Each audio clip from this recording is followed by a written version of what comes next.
there. Got it, okay. Wonderful. So I'm Alexander. It's good to meet you guys all. Thank you so much for coming. I appreciate you guys' time. So I'm a Cypress Bay High School graduate, and that's in Weston, Florida. So I wanted to kind of gain a global perspective after high school, because you can learn a lot in academic setting, but I wanted to gain something that had some raw, like value from the environment that I'd be learning from, developing from, growing from. So I wish to learn an indigenous language, so I decided to apply and go through a series of interviews, video interviews, and written interactions in order to become a global citizen year fellow, and spend 7 months immersing myself in Senegal.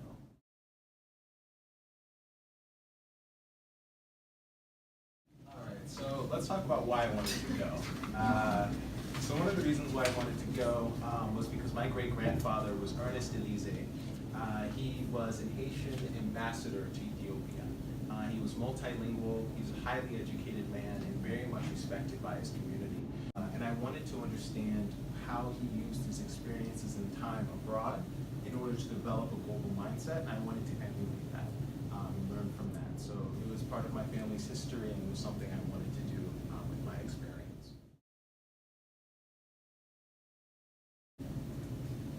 So let's talk about where Senegal is. So Senegal is in the western point of Africa, right here. So in this region, it was under French colonization, and it received its independence in 1960 alongside 11 other countries within the West African continent on this side here. So there are many different regions in Senegal, but in many different dialects. So there's Wolof and Pulaar and Serer, and each of these dialects are connected to a family name and to like a group of families that speak and interact in that language. For example, the Kédougou region right here speaks mainly in Pulaar, but as an entire country, Wolof is the colloquial or most commonly used household language.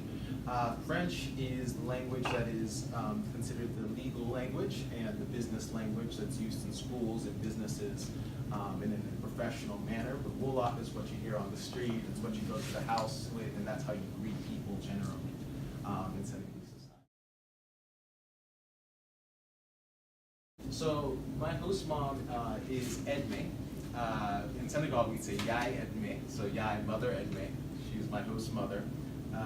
And so she was a French teacher at a nursery school, and mainly she's part of the Serer family. So her name is Edme Gay. So Gay is a Serer family name.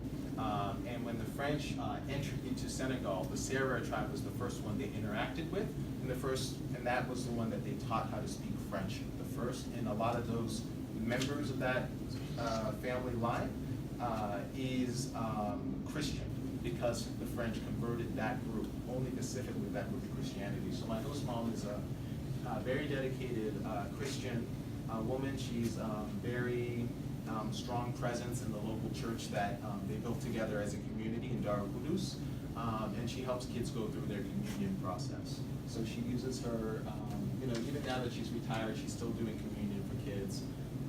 And even at 68 years old, she wanted to take a host kid for 7 months in her community and teach me about it. So I have a lot of respect for her. Over here is Sama Makugor, or my brother, my sister's fiance, Artem. He's like my older brother. He is a macroeconomic professor in Dakar.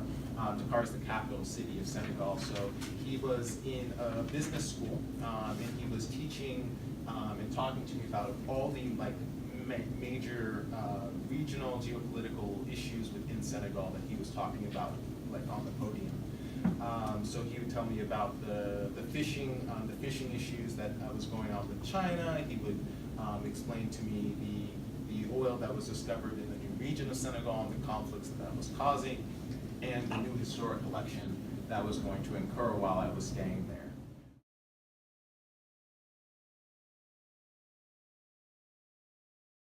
Other stories, my host community. So here this is my cousin. He's a surgeon in the Senegalese army. He guards the border region between the Gambia. So on the second page of the paper I gave you, the Gambia is that small little country inside of Senegal. So he guards the border, and he kind of talks to me about the relationships between Senegal and other West African regions. Senegal is one of the most stable democracies in Western Africa and in the entire continent. It has had a peaceful transition of power since its independence, which is very unusual for a country in its region. And it tries to use that role of leadership and considers itself a leadership country within the West African region. So he taught me a lot about that. So here, I don't know if you saw the nursery school in the video where there's the kids and they were talking. So I was actually helped to build the nursery school in my local community as a voluntary project. And my host brother actually started working on building it and got the community together to build it. And after they finished the school, they all put their hands on the wall to symbolize that the community came together and they built this school for the children. So, speaking about that nursery school project, this is the organization called Garab-Gi. So Garab-Gi literally means the tree, but it is that word has a lot of meanings in the traditional Wolof dialect. It can mean medicine, because they believe all medicine comes from trees and plants, or it can mean the environment when you're talking about it in like a plural form, like the environment, like many trees. But when they mean environment, they don't necessarily mean like from an ecological sense of the environment. They also mean the environment the community creates and provides for its children, the sanitation, the vaccination, everything that comes to make the community a better place. And that's kind of what Garab-Gi is trying to do in its local community. So here we're building basically outside of the house that you saw on the video, we're building a center that can be used for yoga. It's been used for yoga, taekwondo, and yoga for kids and other activities. And the main goal is it's not just activities for the children, but it's additionally activities that go to other groups and organizations that can, when they pay us for it, can be subsidized to help provide kids that are orphaned and impoverished who do not have access to the education that's being provided, subsidized funds so that way they can be educated. So this organization's partnered with a couple countries, Sweden, Switzerland, Italy, and a Chinese NGO firm. So mainly, however, the problem that the president here, Muhammadu, the vice president Tala, are having is the lack, kind of a disconnection between them and their donors. For example, the Italian donors donated a ton of books, all in Italian. And the French donors donated all the books, but mainly in complex French. And these are kids at nursery schools that are just barely learning Wolof. They need to understand French, and they're trying to learn French. So there's a complication in what the donors can provide, or what they think might be helping, and what actually is helping. So I spent a lot of time in the community before I decided I really wanted to do a project on my own. This was the project I was doing with the group, and I continue to do it with the community. I built the website and everything to kind of get a bigger presence. But I wanted to try to do something that was a bit more personal for me. So I wanted to see the ability of using chess to develop critical reasoning skills. The reason why I wanted to do that is because when I enter into a country, I'm mindful of my global impact. So I could have things that I might come in doing without being conscious of doing can actually have an impact on my community and the people around me. So initially I was thinking about trying to find a way to work with the educational structure in Senegal to raise the level of critical thinking skills that are needed in an emerging economy such as Senegal. And I came to realize that the educational structure is very rigid, and it operates in a very specific way, and that may not necessarily be the way that, from a Western perspective, be considered the best way, but it is the way that they're using. And to try to implement implement something like that immediately, especially in the time of 7 months, isn't very practical. So what I considered instead was how can I apply my own personal experiences and kind of apply that and provide a structure outside of the educational structure in a way that's interactive for the kids to want to learn. So if you can go to the next slide, I'm asking. Ever since I was a kid, I loved playing chess. I was a chess player since I was almost 4. That's just been my game, and I love doing it. I competed here at done a second nationals, completed internationals. It's been part of my life, and I've loved this game, and I wanted to share that enjoyment that I had with people in Senegal. And chess has a lot of has to give a lot of credit to Africa, and to the continent, and to the upper region, because that was part of the historical process when chess was developing, was within that region. So I want to bring it back. It had other regions too, but when it was brought in, that was part of its developmental stage. So I wanted to kind of share that. So we can go back to the slide I was just on previously. So my basic idea was, I came in initially, and I was like, all right, let's do it. Let's teach French, let's help educate and learn and share my experiences. So I taught the games in French initially, and I was teaching it to the kids in French, and I was interacting. I was teaching elders in the community, people who wanted to combat Alzheimer's. I was teaching a lot of people. I was just going and saying, okay, let's try it. Let's teach in French. And what I came to realize was they were learning it, but they weren't always fully engaged with it. And I was kind of wondering, why is that? Like, is it something I'm doing? Is it the tact? Is it just? And I came to realize that teaching a foreign game through a foreign language isn't necessarily the way to build community engagement. So I started developing my blog and into like more specifics, and I looked into Senegalese history, and I named each chess piece based off of the Wolof term that there would be for a actual historical class system in Senegal. I named it off the class systems. So this pawn here is Bouknek. This is the guard, a marabout, which is like the bishop in chess.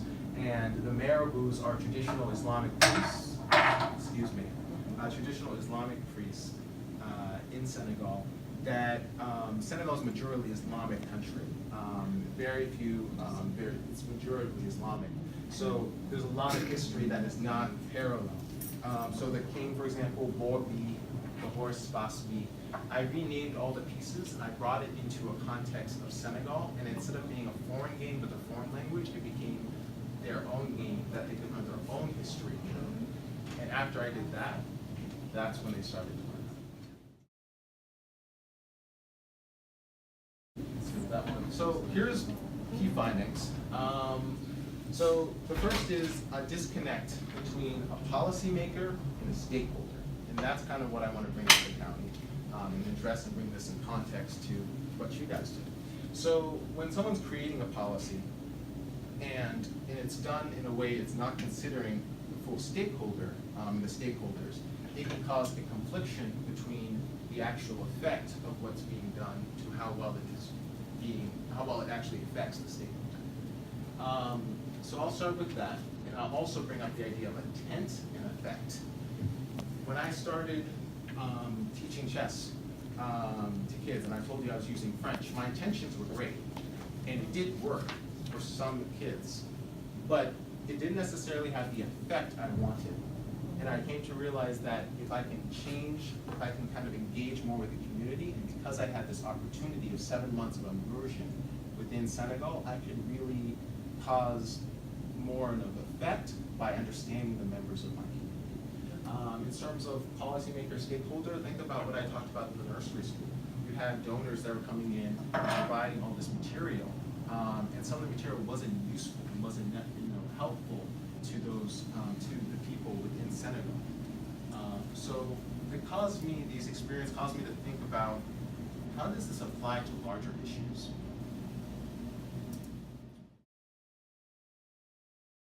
So let's think about it.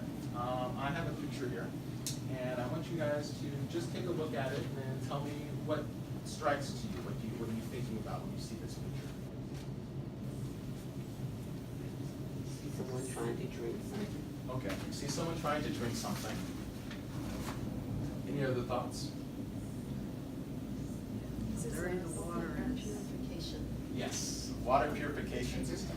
All right, so let's talk about this. So in Senegal, we see a lot of these. There's a specific NGO in my region, in Chess, that donates water filtration devices.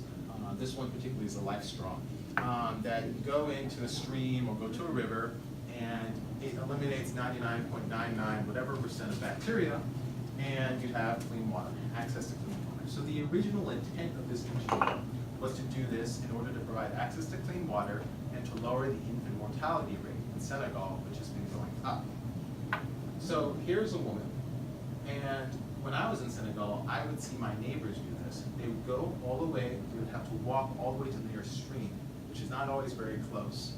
And they would have to get their dress wet in the river, dip themselves in, and drink just to have access to clean water. So from the perspective of an NGO or a donor, maybe thinking initially, oh, this is great. We have a life straw, it's nifty, it's neat, we can subsidize it, we can package it, and then we can put it there, and people have clean water, problem solved. But to the people that are being affected by it, it may not necessarily seem very comfortable or very, yes. Or dignified. Dignified. It doesn't seem very dignified. Let's have another look at another picture. The next one over here. What do you guys, what strikes you when you see this picture? Right. Okay. So this is in the northern region of Senegal. There's two family members. They're using the life straw filter, right? Are the infants drinking out of the life straw filter? No. Interesting. So the reason why that's not happening is because the pressure of the life straw filter, when I asked these women, was too high for their infants to drink. They couldn't suck the water out of it. So even though the intent of this NGO was to provide access to provide lower the infant mortality rate, that wasn't the case because the infants didn't even have access to this water. So this is another example of when I was talking about the disconnection between policy and the stakeholder. And I wanted to bring up these examples in context to my own experience, because I came to understand this through my trip. Something that I could learn through 7 months immersion in Senegal is something that maybe this NGO still hasn't figured out.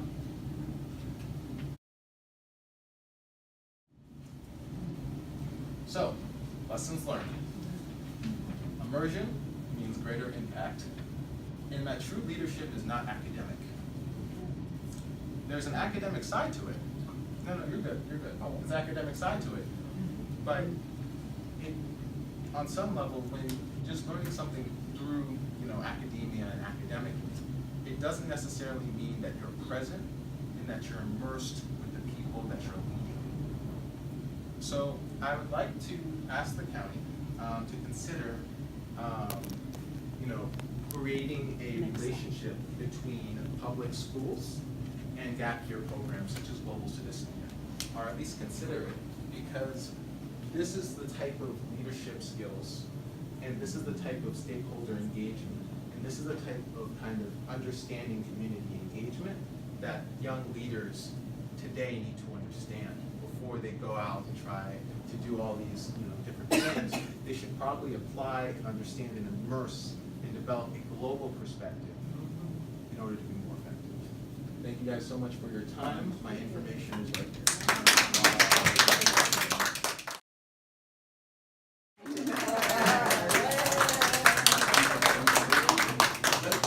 So I'm opening up to questions, comments, thoughts. I don't have a question, but it's just ironic that you hit on two things that I've been in meetings about this week. First was their straw. We were, through my sorority, we were talking about that because we have an international program. And it came up on Monday about, our involvement, and I was not familiar with this, and my question was, if this is a filtration, why aren't we using this in Flint, Michigan, as an example. I couldn't, I'm still having problems trying to understand that. And the second was the gap year.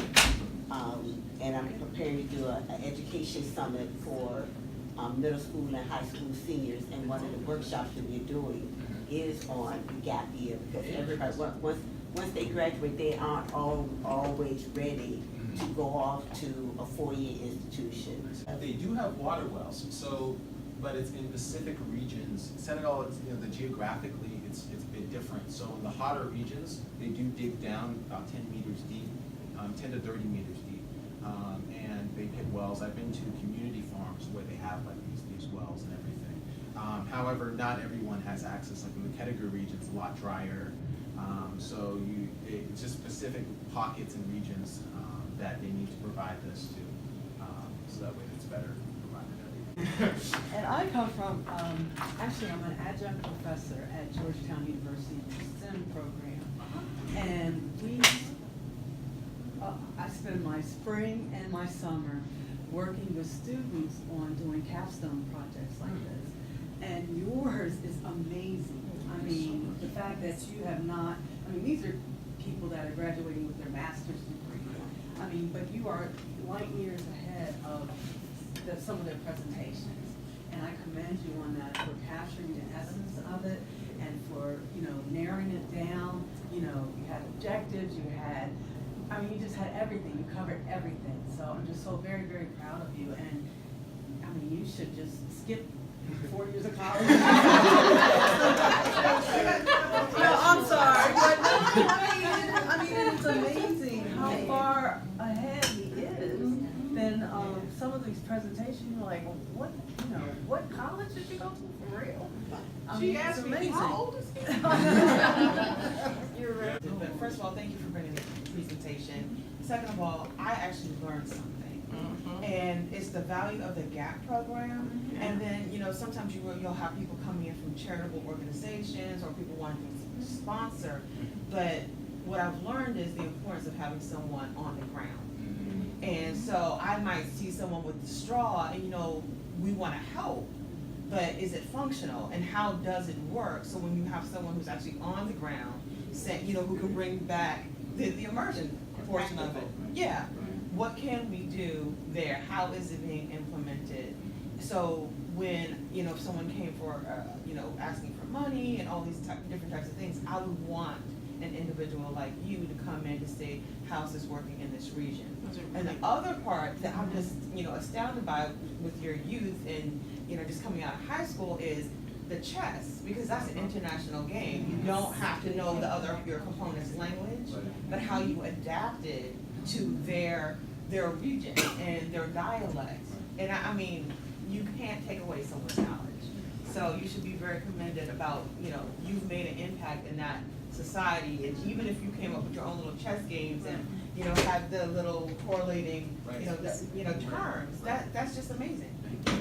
I just wanted to probably echo on everything that everyone has said thus far. I mean, this was an amazing presentation. You should be commended for all of your hard work and your tireless effort, and just the presentation, the thought process that you did to put this together, the methodology within the chess that you spoke about, and stakeholder engagement piece. It's a psychology behind that. To be able to know that in order to connect, I had to do something that was relatable. And you met them exactly where they were. So now that they can engage something with a different perspective, then I just think that was just amazing how you came up with, to think critically outside of the game, to know in order for me to have this relationship with a game that is not always universal, but you guys were able to meet with a plan to come up with what you did, and I thought that was just amazing. Might leave and it just gets left behind. Yeah. It's quite problematic, and it also from an organizational perspective, quite problematic because it's inefficient and you're losing funds and resources. So, you know, this idea of trying to create something through it's being relatable from a psychological perspective or just being within understanding the region to help, you know, create sustainability after you go. So I have kids on their apps and they're now playing chess on their phones, you know, just making sure that you're engaging and continue